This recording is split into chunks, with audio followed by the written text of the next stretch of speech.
예, 안녕하세요. 권영면 연구원장입니다. 너무 이렇게 환영을 해주셔서 감사드립니다.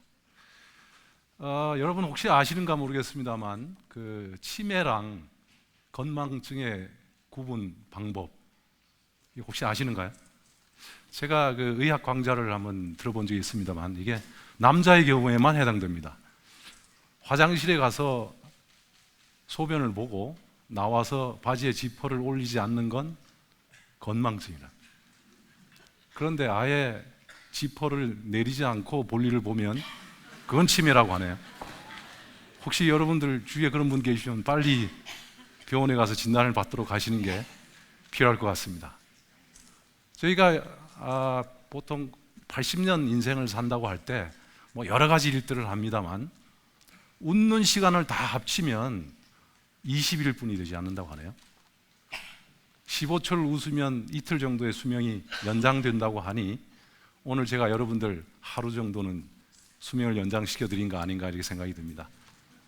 그럼 이렇게 80년 동안 살면서 귀한 웃는 시간 20일을 우리가 다 확보할 수 있을까 한번 생각해 보면 만일 잘 살아가다가 큰 사고가 나서 부상을 당하거나 아예 생명을 잃어버리면 이 귀중한 20일은 어떻게 될까요? 우리 한번 생각해 볼 수 있는 것 아닌가 이렇게 생각을 좀 해봅니다. 통계 자료를 보니까 우리나라에서 1년에 질병이 아니라 사고로 병원을 찾아서 치료를 받는 건수가 1,300만 건, 대충 우리 인구 4명당 한 분이 병원을 찾고요. 사망사고를 보면 질병이 아니고 사고로 사망하는 사망자의 비율이 안전의 세계적인 국가라고 얘기하는 영국의 4배 정도 우리가 높습니다. 그런데 또 특이한 사항은 이런 사망사고가 발생하는 사고 현장이 주로 주택, 도로, 학교 등등 여러분들이 평소에 이렇게 생활하시는 공간에서 60% 이상이 사망사고가 발생하기 때문에 어쩌면 평생 우리가 이 귀한 20일의 웃는 시간을 확보하는 게 그렇게 녹록지만은 않는 것 같습니다. 제가 연구하고 있는 산업 현장에서의 여러 가지 재발생 데이터를 한번 보도록 하겠습니다. 얼마 전 서울시 지하철 스크린도어를 보수 중에 사망한 젊은 청춘의 아픈 얘기도 있습니다만 우리나라에서 1년에 산업 현장에서 재해자가 발생되는 숫자가 9만 명이 넘는데 이 숫자는 강원도 동해시의 인구랑 거의 버금가고요. 또한 사망자는 1년에 1,800여 명, 매일 5명 정도의 사망자가 발생을 하고 있습니다. 또한 더불어서 이 산업재해로 인해서 발생하는 여러 가지 경제적 손실이 또한 어마어마해서 매년 발생하는 경제적 손실이 서울시 예산에 상당히 근접할 정도로 산업 현장 재해로 인한 경제적 손실이 상당히 큽니다. 이 중에 더더욱이 또 우리가 상당히 좀 고민해야 될 부분은 산업 현장에서 어떤 산업 재해가 발생이 되면 그 재해자가 주로 가정에서 가정 경제를 책임지는 가장일 경우가 상당히 많다라는 겁니다. 그러면 우리나라가 왜 이렇게 사고가 많이 발생할까라는 것을 아마 여러분도 평소에 고민을 해보셨을 걸로 생각이 듭니다만 위험사회라는 용어를 처음으로 쓴 독일의 사회학자 울리백 교수가 얘기하기를 우리나라는 압축적인 경제 성장 과정을 경험한 대표적인 국가라고 합니다. 이런 국가들이 특징이 그런 성장 과정에서 안전이 좀 소홀히 되는 그런 경향이 있다라는 것을 얘기를 한 적이 있습니다. 그래서 우리가 이제 경부고속도로를 최단기간 건설했다 이런 것들을 우리가 많이 자랑을 하는데 이 건설 기간 동안에 77명의 근로자가 희생됐다는 것들은 아마 우리가 잘 기억을 못하고 있는 거 아닌가 이런 아쉬움이 있습니다. 그러면 지금부터 제가 어떻게 하면 이렇게 안전한 위험한 우리 한국 사회에서 안전하게 살아갈 수 있을까라는 거에 대한 답을 여러분한테 좀 드리려고 합니다. 첫 번째는 위험을 보는 능력을 키워야 됩니다. 어느 뱃사공이 철학자를 태우고 강을 건너고 있습니다. 3분의 1쯤 건넜을 때 철학자가 뱃사공한테 혹시 뱃사공은 철학이 뭔지 아냐 이렇게 질문합니다. 그래서 철학자는 뱃사공은 모른다고 얘기하니까 철학자가 그대는 인생의 반을 잘못 살았다 이렇게 얘기를 합니다.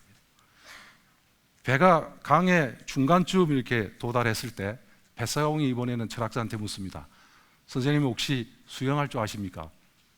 모른다고 얘기하니까 뱃사공이 하는 말, 선생님은 인생의 전부를 잘못 사셨습니다. 이렇게 얘기를 했다는 얘기가 있습니다. 물론 상당히 과장된 비유라고 볼 수도 있겠지만 우리가 인생을 살아가는 데 있어서 어떤 것을 좀 중요하게 봐야 될지 그런 중요한 위험을 잘 저희한테 얘기하고 있는 거 아닌가 이렇게 생각을 해봅니다.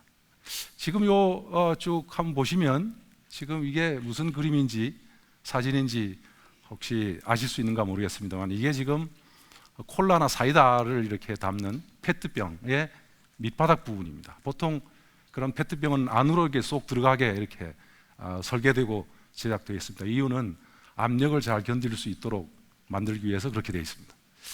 제가 몇 해 전 좀 시간이 됐습니다만 추석을 맞이해서 제 고향 강원도에 갔다가 동네에서 만든 막걸리 아주 좀 독하지만 맛있는 막걸리 한 병을 가지고 집에 왔습니다. 그래서 냉장고에 넣었다가 한 얼마 정도 지난 뒤에 꺼내 봤더니 지금 보시다시피 이렇게 밑바닥이 이렇게 불룩하게 나와 있는 겁니다.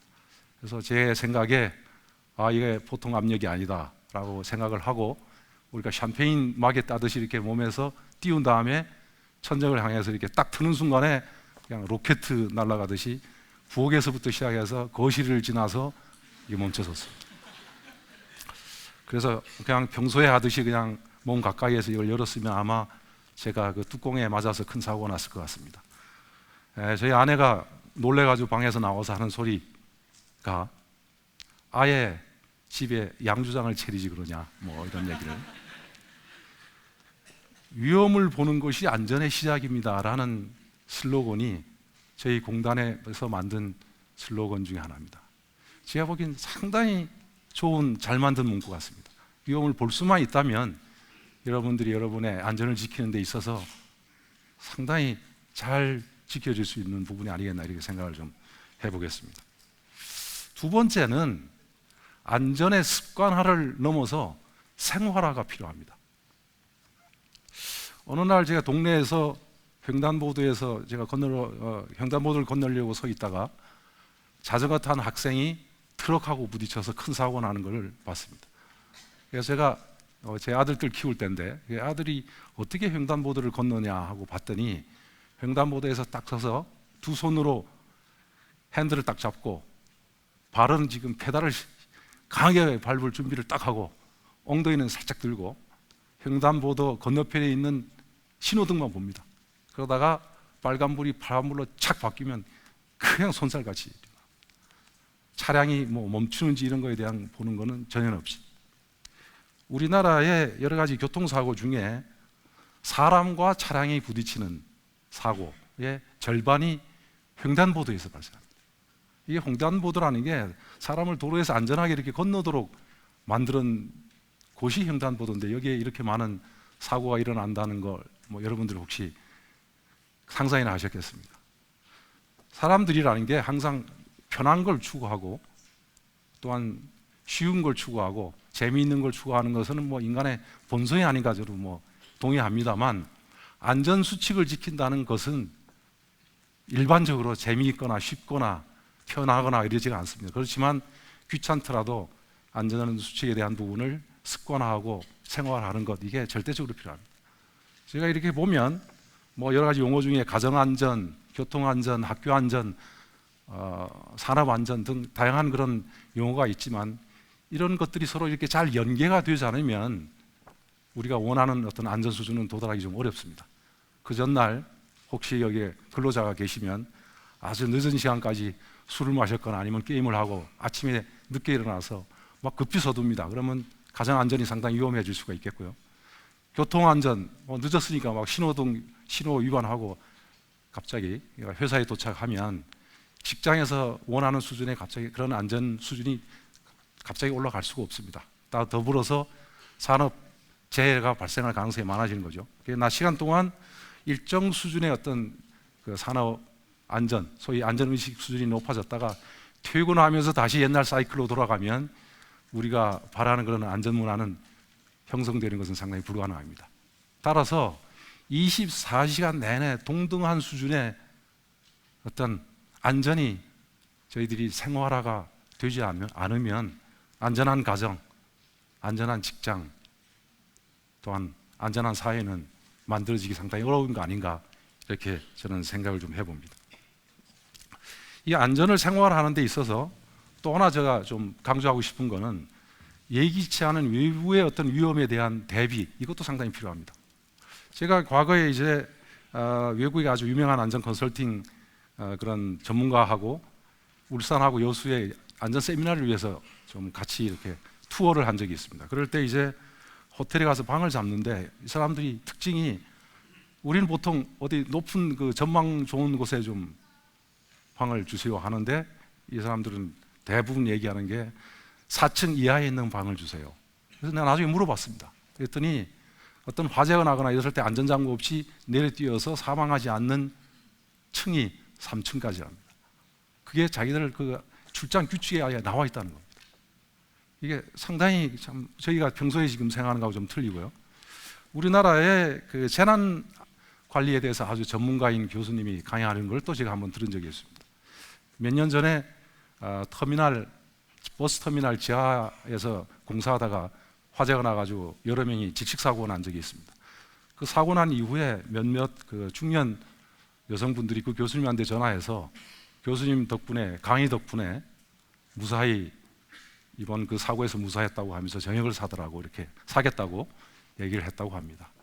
무슨 강의를 했냐면 이 교수님이 핸드백에 비싼 그 화장품만 넣어가지고 다니지 말고 평소에 우리 뭐 과일 담는 이런 검은 비닐봉지, 이거 이렇게 접으면 상당히 뭐 부피가 안 나갑니다. 저도 지금 그 이후에, 그 강의 들은 이후에 제 지갑 속에 하나 들어있는데 그걸 가지고 다니다가 위험 상황이 되면 장시간은 지켜주지 못하지만 적어도 수분, 몇 분간은 바람을 불어서 코와 입을 이렇게 감싸고 대피를 하면 몇 분간은 지켜질 수 있다라는 강의를 그분들이, 그 여성분들이 듣고 무사히 대피했다라는 겁니다.